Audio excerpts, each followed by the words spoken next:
नमस्कार, मी समीप नागवेकर। आज बरेच दिवसांनी तुमच्यापर्यंत एक नवीन व्हिडिओ घेऊन यायचा प्रयत्न करतोय। खरं तर पाडव्याच्या दिवशी मी नव्याने सुरुवात करायची असं ठरवलं होतं की पाडव्याच्या दिवसापासून एक नवीन विषयांवर तुम्हाला काही ना काहीतरी माहिती पुरवणारे व्हिडिओ सुरू करायचे। पण काही काळ गॅप पडला, पण या गॅपमध्ये बऱ्याचशा गोष्टी शिकायला मिळाल्या। जसं मी आता नवीन काही कोर्सेस पण केलेले आहेत, ज्याच्यामध्ये लॉ ऑफ अट्रॅक्शन, कर्मा, प्रारब्ध या विषयावर माहिती देणार आहे। एक खूप चांगलं चॅनल आहे SG कोच नावाचं। मी लिंक डिस्क्रिप्शन बॉक्समध्ये तुम्हाला टाकून देईन। तुम्हाला ज्याला कोणाला इंटरेस्ट असेल त्यांनी ते कोर्स करण्याचा प्रयत्न करावा, जेणेकरून तुम्हालाही त्या विषयासंदर्भात नवीन कुठल्या तरी विषयासंदर्भात माहिती नक्कीच मिळेल। तर आजचा विषय असा आहे की गेल्या काही महिन्यांपासून आमच्याकडे जे पेशंट दाखल होतात, त्या दाखल होणाऱ्या पेशंटमध्ये बरेचसे लोक बाहेर पडल्यानंतर आपापल्या जीवनात खूप छान चांगल्या पद्धतीने राहतात आणि काही लोकांच्या बाबतीत पुन्हा ते प्रॉब्लेम निर्माण होतात। तर काही कुटुंबियांची अशी तक्रार असते, म्हणजे नेहमीच आम्ही जे एन्क्वायरीज हँडल करतो त्याच्यामध्ये हा आम्हाला पहिल्यापासूनच हा विषय आमच्या पुढे नेहमी येत राहिलेला आहे की आमच्या व्यक्तीला, आमच्या कुटुंबातल्या एका व्यक्तीला व्यसनाचा प्रॉब्लेम आहे आणि त्याला त्या प्रॉब्लेममधनं बाहेर काढण्यासाठी आम्ही व्यसनमुक्ती केंद्रात दाखलही केलं होतं। पण काही दिवस तो व्यवस्थित राहतो, पण काही दिवसानंतर तो पुन्हा त्या व्यसनांना बळी पडतो। तर अशावर तुम्हाला काही वेगळं मार्गदर्शन करता येईल का? तर खरं सांगायचं झालं तर प्रत्येक व्यसनमुक्ती केंद्राची एक विशिष्ट पद्धत असते पेशंटना ट्रीट करण्याच्या संदर्भामध्ये, आणि प्रत्येक केंद्र आपल्याकडनं ट्रीटमेंट घेऊन जाणाऱ्या पेशंटला बरं करण्याचा तितकाच 100% प्रयत्न करत असतात। पण प्रत्येक पेशंटची मानसिकता ही वेगवेगळ्या पद्धतीची असते। बऱ्याचदा पेशंट काही कारणास्तव ज्या कारणामुळे व्यसन त्याचं सुरू झालेलं आहे, त्या विषयावर पूर्णपणे समाधान न झाल्यामुळे, किंवा मित्रांच्या प्रेशरमध्ये, किंवा काही पेशंटच्या बाबतीत असंही बघितलं गेलं आहे की त्यांना काही सायकोलॉजिकल डिसऑर्डर्स आहेत। काही लोकांच्या बाबतीत तर असं बघितलं गेलं आहे की त्यांना पर्सनॅलिटी डिसऑर्डर्स आहेत। तर ते या गोष्टींमुळे तो पेशंट वारंवार व्यसनाधीन होऊ शकतो। पण एक वेगळी गोष्ट मी जी सध्या जी चालू आहे ती, किंवा होताना बघतोय की गॅरंटी दिली जाते की अशा प्रकारे आम्ही व्यसनातनं एखाद्या पेशंटला बाहेर काढू शकतो। तर मला खरंच ती क्युरिओसिटी तयार झाली की बाबा अशा प्रकारे 100% बाहेर काढणारं असं कुठलं नवीन औषध बाजारात आलं आहे का? कारण माझ्या माहितीप्रमाणे मी गेल्या 15-16 वर्षापासून या फील्डमध्ये कार्यरत आहे आणि आजपर्यंत मेडिकल सायन्स एवढं पुढे गेलेलं नाही आहे, किंवा एवढं प्रगत झालेलं नाही आहे की त्यांनी असा काही शोध लावलेला आहे की एखाद्या माणसाला एक गोळीचा कोर्स दिला आणि त्याच्या मनात आयुष्यभरासाठी इच्छाच होणार नाही, असं कुठलंही आजपर्यंत मेडिकल सायन्स पुढे गेलेलं नाही। त्याच्यामुळे 100% असं या जगात काहीच नसतं। अगदी आपण हार्टचं ऑपरेशन जरी करायला गेलो तरीसुद्धा त्यामध्ये पर्सेंटेज असतात की इतके पर्सेंटेज चान्सेस आहेत बरं होण्याचे आणि इतके पर्सेंटेज चान्सेस आहेत बरं न होण्याचे। त्यामुळे आपण या सगळ्या गोष्टींना लक्षात घेऊन तो प्रयत्न करत असतो की त्या हार्ट पेशंटला आपण एक नवीन जीवनदान देण्याचा प्रयत्न करूया।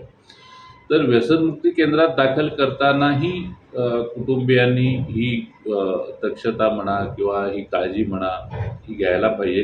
त्यांच्या मनात हे विचार नक्की असायला पाहिजे की आपण एका व्यसनाधीन असणाऱ्या व्यक्तीला पूर्ववत करण्याचा एक प्रयत्न करतोय। व्यसनमुक्ती केंद्र हे त्या प्रयत्नांना अधिक दुपटीने बळकटीने प्रयत्न करत असतं।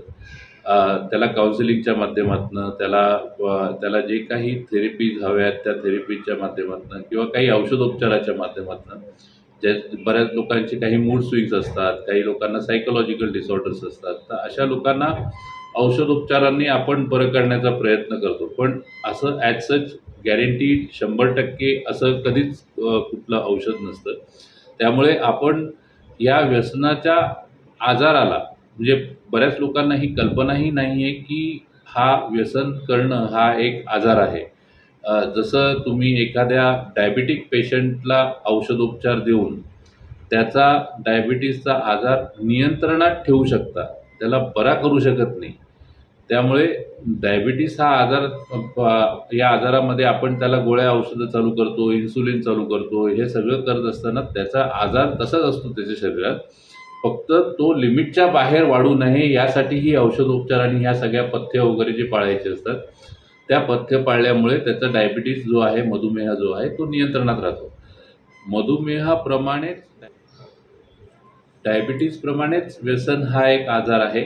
या आजारामध्ये बऱ्याचदा पेशंटला जे काही काउन्सिलिंग केलं जातं, औषधोपचार केले जातात, त्या औषधोपचाराच्या माध्यमातून तो व्यसनापासून दूर राहू शकतो. जसं मधुमेह किंवा डायबिटीस असणाऱ्या व्यक्तीला गोड पदार्थापासून स्वतःला दूर ठेवून तो स्वतःला नीट ठेवू शकतो, स्वतःचं आयुष्यमान नॉर्मल माणसांप्रमाणे व्यतीत करू शकतो.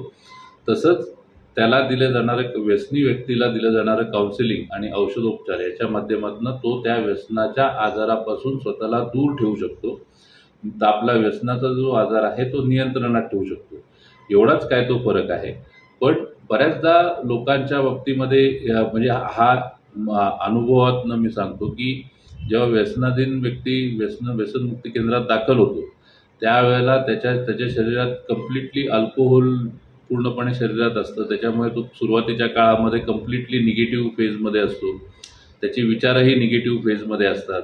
मग हळूहळू त्याला पॉझिटिव्हिटीकडे नेत जेव्हा तो त्याच्या ट्रीटमेंटच्या शेवटच्या टप्प्यापर्यंत येतो, तोपर्यंत तो एकदम छान बोलायला लागतो, घरच्यांशी कमिटमेंट करायला लागतो की मी बाहेर आल्यानंतर असं परत कधी करणार नाही, माझ्याकडनं चुका झाल्या, अशी गोष्ट पुन्हा होणार नाही, आणि तो पुन्हा आपल्या घरी जातो. म्हणजे एक थोडक्यात सांगायचं झालं तर तुम्ही बाजारात एखादा बल्ब विकत घ्यायला गेलात, तर बाजारात बल्ब विकत घ्यायला गेल्यानंतर तो दुकानदार तुम्हाला एक बल्ब देतो, पण तो चालू आहे की नाही बघण्यासाठी तुम्ही त्याला सांगता की तो पेटवून दाखवा, आणि तो दुकानदार तो पेटवूनही दाखवतो.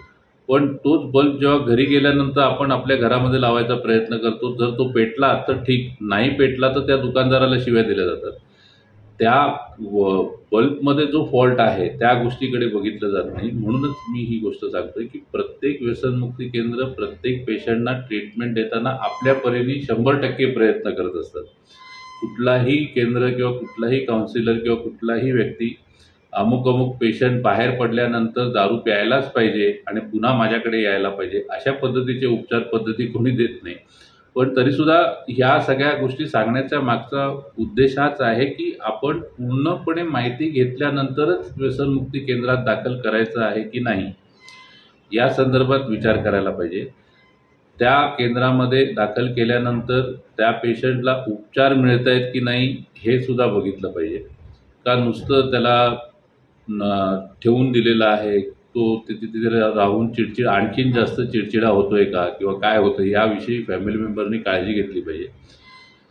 जर या गोष्टी आपण व्यवस्थितरित्या फॉलो केल्या तर आपल्याला रिझल्ट मिळू शकतात, ज्याचे पर्सेंटेज फार कमी असतात पण मिळू शकतात. असे बरेच लोक आहेत गेल्या 15 वर्षामध्ये जे ट्रीटमेंट घेऊन आमच्याकडनं गेलेले आहेत आणि त्यांनी आपल्या आयुष्यामध्ये खूप रिमार्केबल अशा अचिव्हमेंटसुद्धा केलेल्या आहेत आणि त्यांचे कुटुंबीय आज खूप चांगल्या सुखात आणि आनंदात वावरत आहे.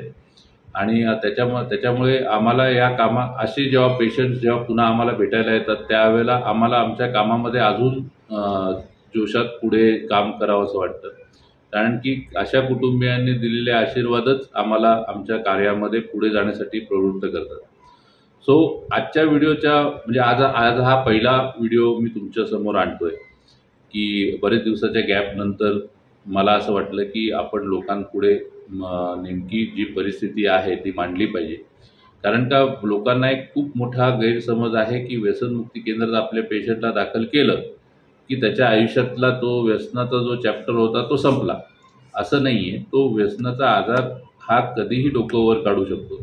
आणि समजा एखाद्या पेशंटनी ठरवलेलं आहे की तुम्ही मला 35 दिवसाचा कोर्स द्या, 90 दिवसाचा कोर्स द्या किंवा 6 महिन्याचा कोर्स द्या, बाहेर आल्यानंतर मी पिणार म्हणजे पिणार.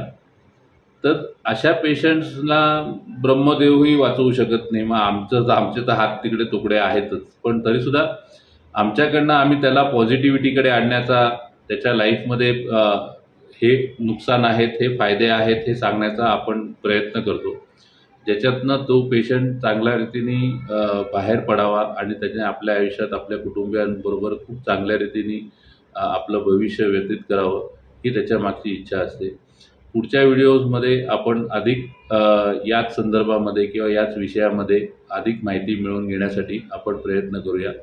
तोपर्यंत आपल्या कुटुंबियांनी सुद्धा आपल्या विचारांना, आपल्या आपल्या आपल्या स्वभावाला किंवा आपलं जे काही आपले जे विचार आहेत त्यांना बळकटी देण्यासाठी मी तुम्हाला जसं रेकमेंड केलेलं आहे की बाबा SG कोच नावाचं एक नवीन चॅनल आहे, त्या चॅनलमधनं जाऊन तुम्ही स्वतःला एक चांगला कोर्स घेऊन तुम्ही स्वतःच्या बाबतीमध्ये एक चांगला बदल करू शकता. सो बेस्ट ऑफ लक सगळ्यांना. उद्यापासून